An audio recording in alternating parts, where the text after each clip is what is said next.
Hello મિત્રો, તો આપણે જઈ રહ્યા છીએ ગલતેશ્વર. વર્ષોથી આપણો આ વ્લોગ આવવાનો બંધ થઈ ગયો હતો. એનું કારણ એ છે કે અમે જે ફરવા નતા જતા એટલે મૂકવાનું બંધ કરી દીધું છે. હવે આજે જવી જોઈએ તો આજે ઉતારવી જોઈએ. તો તમારા લોકોનો સપોર્ટ મળી જાય તો ભાઈ મજા આવી જાય. હવે તો થાકી ગયા છે, તમારા લોકોનો સપોર્ટ નથી મળતો. આગળ આપણી એક ગાડી જઈ રહી છે, દર્શનભાઈ ગાડી હાકી રહ્યા છે અને આપણે પરેશ ગાડીમાં બેઠા બેઠા વિડીયો ઉતારી રહ્યા છીએ. ભાઈ આ જો એકદમ મજા આવે એવો વિડીયો. આમ જો આદુ તો કરી આ જો એક ગાડી પાછળ આવે છે ભાઈ. આ ભાઈ આદુ તો કરી રહ્યા છીએ. આપણે જઈ રહ્યા છીએ. આજે આપણે દોગેશભાઈ દર વખતે આપણને હારવાર જ મળે છે. વાંધો નહીં, એને લઈ લીધા છે.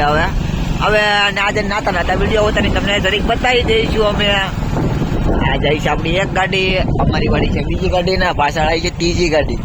તો હા ભાઈ, એ કઈ કીધું છે બ્લોકમાં આવી ગયા છીએ. હવે વધારેનું કઈ વધારાનું હોય નહીં. આમાં નવીનમાં કઈ છે નહીં. અહીંથી ગલતેશ્વર છે. હા જો એ તો કહી દઉં, આપણે ગલતેશ્વર જઈ રહ્યા છીએ મિત્રો.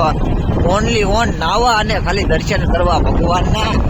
બસ આ રે બધી ભેંસું તમે તો બધે જોઈ નહીં હોય. ના જોઈએ છે, યાદ નહીં હોય તમને ખાલી. બસ અમે હવે આગળ જઈ રહ્યા છીએ. આજે વિડીયો ઉતારીને તમને બતાવું છું કે અમે કઈ રીતે આવી જઈએ. પાકા દીપ બોલાવવાની થાય છે. સારું હાલો.